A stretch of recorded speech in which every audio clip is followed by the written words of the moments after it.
सुबह सुबह सास ससुर को अंबिका चाय देने गई तो सासू माँ उसको देखकर दंग रह गई, क्योंकि वह सुबह 7 बजे ऐसे तैयार थी जैसे कहीं जा रही हो। तो सासू माँ ने तुरंत पूछा, अरे इतनी सुबह सज धज कर क्यों बैठ गई? लग रहा है कहीं जा रही हो, बताओ बात क्या है? तभी वहां पर उनका बेटा शशांक आया और बोला, मैं और अंबिका मसूरी घूमने जा रहे हैं, 2-3 दिन में वापस आ जाएंगे।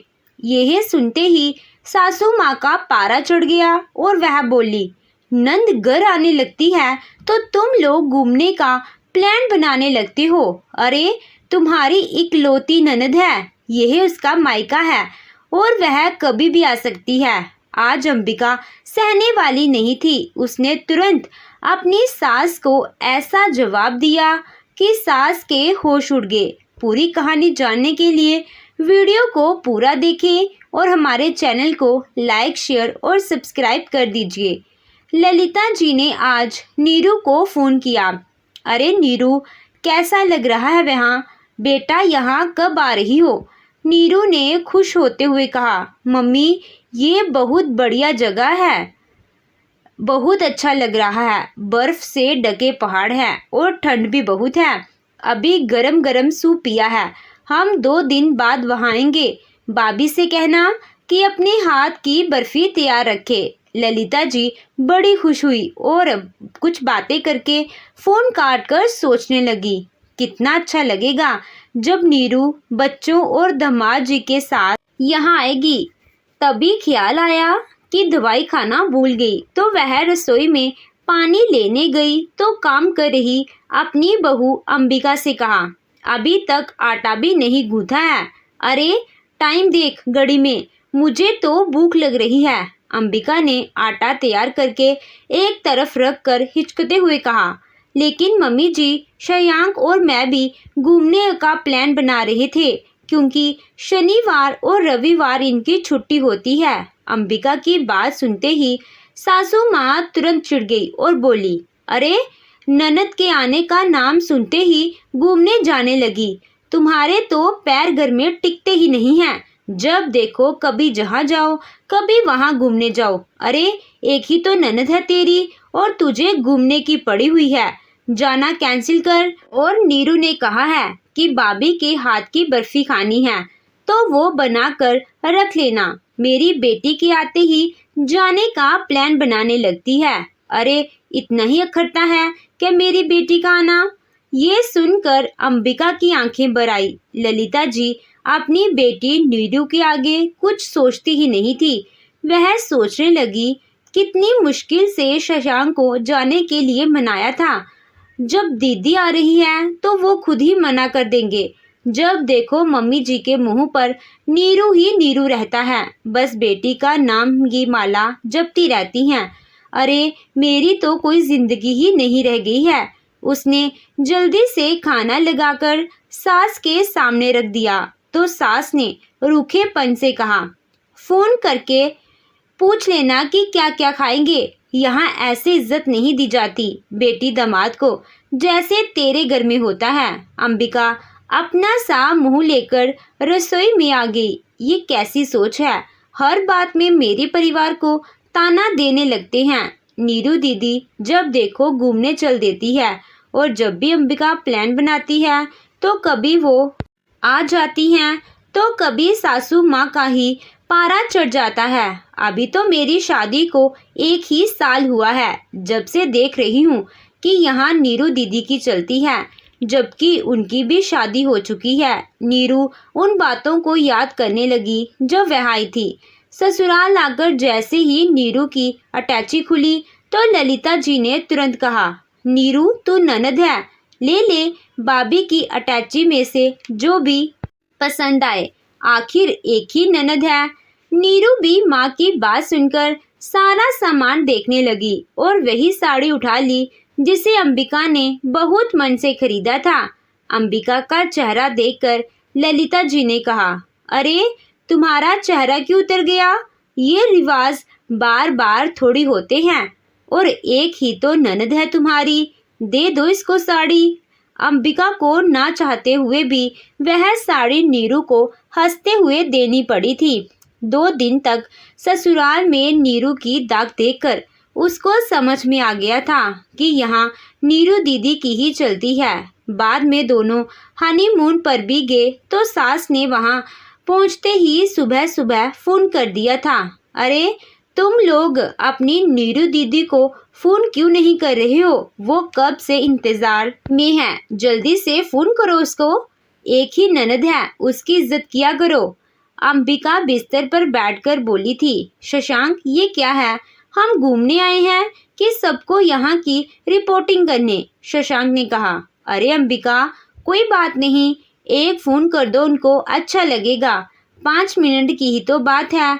अंबिका को बहुत बुरा लगा कि आखिर क्या अच्छा लगेगा। अरे उनको क्या जानना है, भैया भाभी से हनीमून की जानकारी क्यों चाहती हैं?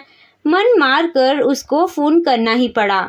मगर नीरू ने 1 घंटा बात की। वो तो फ़ोन छोड़ने को तैयार ही नहीं थी। शशांक ने फ़ोन लेकर कहा, दीदी बाकी की खबर कल ले लेना। तब कहीं जाकर फ़ोन काटा।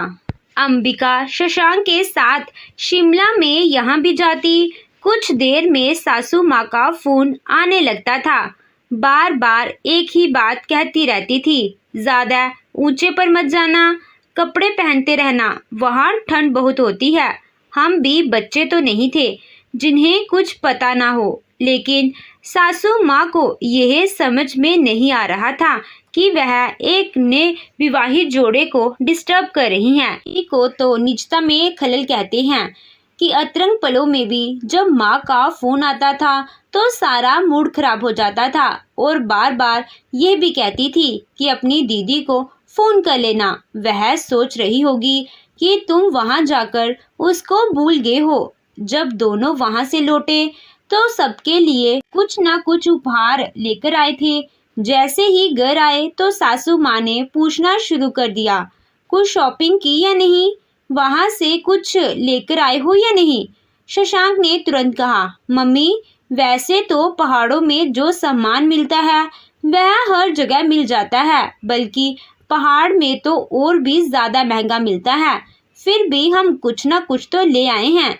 अंबिका ने अपनी सास को एक शॉल दी। ननद के लिए सुंदर से बर्तन खरीदे थे, लेकिन ललिता जी ने अंबिका का जो शॉल ओढ़े देखा, उसे देखकर कहा कि यह शॉल तो बहुत सुंदर लग रही है। तो अंबिका ने कहा कि मम्मी जी यह भी वहीं से खरीदी है। तो सासू माँ ने कहा कि चलो तुमने तो ओढ़ ली, अब तुम इसको अपनी दीदी को दे देना, वह खुश हो जाएगी और उसको भी यह शॉल पसंद आएगी। अंबिका तो वो चुपकी रह गई, क्योंकि वह उस शॉल को बहुत मन से खरीद कर लाई थी। ललिता जी ने तुरंत नीरू को फ़ोन किया और कहा, नीरू अब जब तुम आओगी तो बेटा तुमको अच्छे अच्छे उपहार मिलेंगे। तुम्हारी भाभी शिमला से तुम्हारे लिए शॉल और सुंदर सुंदर बर्तन खरीद कर लाई है। ललिता जी ने तो अंबिका को एक पल भी नहीं दिया कि वह मना कर सके। आखिर इसका भी तो कोई मन था, जिसकी ललिता जी ने कोई परवाह ही नहीं की। उन्होंने अंबिका का चेहरा जब उतरा हुआ देखा तो बोली, तुमने पहन तो लिया ना, तो फिर उदास क्यों हो रही हो? अरे वह तुम्हारी इकलौती ननद है, उसकी कदर किया करो और अपना दिल बड़ा रखा करो। अंबिका को लग रहा था कि वह दिल बड़ा करते करते थक जाएगी, मगर इन लोगों को खुश नहीं कर पाएगी। जब समय निकाला और अंबिका की शादी को 3 महीने बीत गए तो उसके घर में उसके चचेरे भाई की शादी आ गई, जिसमें उसे सह परिवार बुलाया गया। मगर इस समय नीरू ने फ़ोन करके कहा कि भाभी मेरी मौसी सास की लड़की की शादी है और मुझे आपकी कुछ साड़ी और लहंगा चाहिए, क्योंकि मेरी साड़ी और लहंगे तो पुराने हो गए हैं, मगर शादी में जाना भी ज़रूरी है और मैं अभी इतना खर्चा नहीं कर सकती, तो आप शशांक के हाथ भिजवा देती तो अच्छा रहेगा। उस समय अंबिका ने नीरू से कहा कि दीदी मेरे भी चचेरे भाई की शादी है और मुझे बारात में शामिल होना है, मुझे भी साड़ी और लहंगा की ज़रूरत पड़ेगी, लेकिन फिर भी मैं एक दूसरी साड़ी और लहंगा आपके लिए बेच देती हूँ।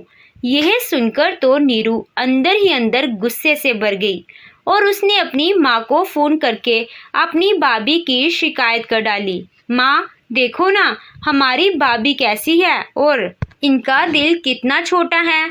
मैंने शादी में जाने के लिए लहंगा और साड़ी मांगी थी, मगर उन्होंने देने से मना कर दिया। अगर मम्मी मेरा बजट ठीक होता तो मैं खरीद लेती, भला इनसे क्यों मांगती। नीरू ने कहते कहते कुछ आंसू भी बहा दिए थे, जिससे सासू माँ ज्वालामुखी जैसे गर्म होकर फटने को तैयार हो गई और अंबिका से कहा, कैसी भाभी है तू? ऐसे समय में अपनी ननद की मदद भी नहीं कर सकती। इस समय उसका हाथ थोड़ा तंग चल रहा है, इसीलिए वह शॉपिंग नहीं कर पा रही है, नहीं तो तुमसे मांगने की उसकी जरूरत ही नहीं पड़ती। अंबिका ने उस समय तो कोई जवाब नहीं दिया, लेकिन ललिता जी दिन रात बस इसी बारे में ताने दे रही थी और अंत में परेशान होकर अंबिका ने वही कपड़े अपनी ननद को भिजवा दिए। आखिर अपनी सास का कितना विरोध करती और उनकी बातों को कैसे टकारती। इतने महीनों में उसने ये तो देख ही लिया था कि उनके खिलाफ बोलना मतलब घर में महाभारत होना। नीरू के नाम की माला का जाप खत्म ही नहीं होता था और उसके आगे तो किसी की कोई औकात ही नहीं थी। उसके लिए जितना भी करो वह सास की नज़र में कम ही होता था। एक बार शशांक और अंबिका ने पिक्चर जाने का प्रोग्राम बनाया तो ललिता जी ने झट से नीरू को फोन करके कह दिया कि ये दोनों तो पिक्चर देखने जा रहे हैं, तुम भी आ जाओ और बच्चों को भी ले आओ। ऐसे साथ में जाने का मौका बार बार कहाँ मिलता है। नीरू को तो बस ऐसे ही मौके चाहिए होते थे, क्योंकि वह इस शहर में रहती थी और 20 मिनट में घर पहुंच जाती थी। इस शशांक को जैसे ही पता चला तो उसने माँ से कहा कि माँ, केवल अंबिका और मैं जा रहे थे, आपने दीदी को भी इनवाइट कर दिया। तो सासू माँ ने कहा, अरे अगर इसे साथ ले जाओगे तो क्या हो जाएगा। मैं देख रही हूँ जब से तुम्हारी शादी हुई है तुम्हें अपनी बहन से ही तकलीफ हो रही है। बच्चे मेरे पास रहेंगे, तुम नीरू को लेकर चले जाओ। इस तरह से शशांक को नीरू को ले जाना ही पड़ता था और दोनों पति पत्नी चाहते हुए भी ना तो साथ बैठ सकते थे और ना ही कोई बातें कर सकते थे। नीरू हर जगह बीच में बैठने की कोशिश करती थी और यही अंबिका को बुरा लगता था। एक बार अंबिका का पैर फिसल गया और उसकी कमर में दर्द होने लगा तो शशांक ने कहा कि अंबिका, आज खाना मत बनाओ, आज हम बाहर खाने चलते हैं। तो सासू माँ ने तुरंत कहा, मैं तो नहीं जाऊंगी, मगर अपनी नीरू दीदी को फोन कर दो, वह भी आ जाएगी तो साथ में अच्छा लगेगा।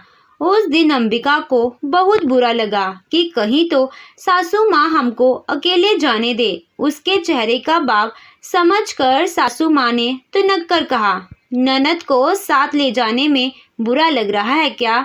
अगर बुरा लग रहा है तो बोल दो। उस समय अंबिका को झूठ ही कहना पड़ा था। नहीं मम्मी, ऐसी कोई बात नहीं है। घर में हर एतवार को तो नीरू का आना फिक्स था। अगर बहन नहीं भी आती थी तो ललिता जी फोन करके बुला ही लेती थी और अंबिका से पूरा दिन उनके लिए जाने क्या क्या बनवाती रहती थी। अब शशांक और अंबिका की कोई व्यक्तिगत जिंदगी बची ही नहीं थी, क्योंकि वह दिन उसके लिए छुट्टी का होता था, मगर नीरू घर में होती थी। इसीलिए अब दोनों कहीं भी जाने का कोई कार्यक्रम नहीं बनाते थे। नीरू ने कभी नहीं कहा कि माँ, इन दोनों को अकेले जाने दो, वह तो खुद भी साथ में चल देती थी। शशांक और अंबिका नीरू की और माँ की इन बातों से अब तंग आ चुके थे।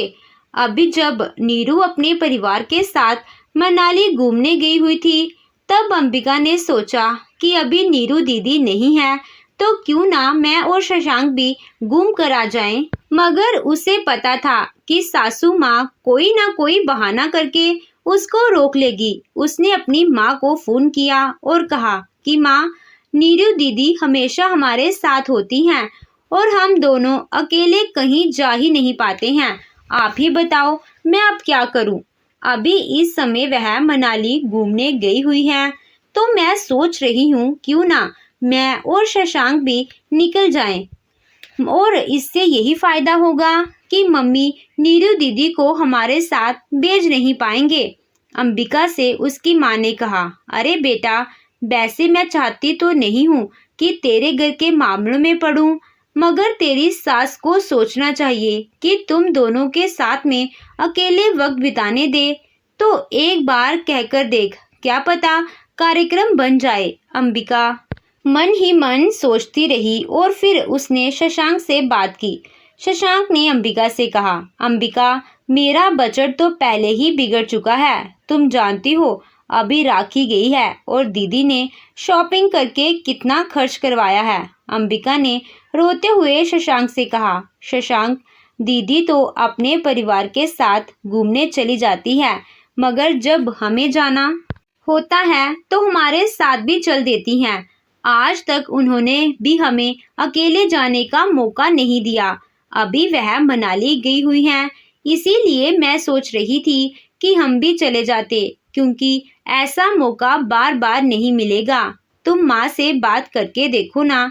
शशांक सोच में पड़ गया और काफी देर बाद अपने कुछ हिसाब किताब देकर अंबिका से बोला कि ठीक है, हम मसूरी चलते हैं, उसमें मेरा बजट इतना नहीं बिगड़ेगा। यह सुनते ही अंबिका शशांक के गले से लग गई। लेकिन अगले दिन जब उसने यह बात अपनी सासू माँ के सामने रखी तो सासू माँ का तो चेहरा ही गुस्से से लाल हो गया और उन्होंने तुरंत उसका बना बनाया प्लान कैंसिल कर दिया। उन्होंने इतना भी नहीं सोचा कि बहू को कैसा लगेगा। उन्हें तो सिर्फ अपनी बेटी की पड़ी रहती थी। सासू माँ ने कभी बाहर से आवाज लगाई और अंबिका एकदम से चौंक गई। अरे, पानी कब लाएगी? मैंने खाना खा लिया है। भगवान जाने कैसी अक्ल है इसकी, सास खाना खाए तो पानी भी नहीं रखती है। बाहर बैठी ललिता जी बड़बड़ा रही थी। अंबिका आकर पानी देकर चली गई और सासू माँ उसके चेहरे को गौर से देखा। उन्हें उम्मीद थी कि अब अंबिका को बुरा लग रहा होगा, लेकिन इस समय अंबिका के चेहरे पर ऐसा कोई भाव नहीं था। इससे वह भी सोच में पड़ गई। रात के समय जब शशांक ऑफिस से घर आया तो सोने से पहले अंबिका ने उसे बताया कि परसों नीरू दीदी आ रही है, मगर हमारा जो प्रोग्राम है वह वैसा ही रहेगा। अगर वह लोग घूमकर आ रहे हैं तो हम भी घूमकर आ सकते हैं। उनकी मेहमान नवाजी तो मम्मी और पापा जी भी कर लेंगे।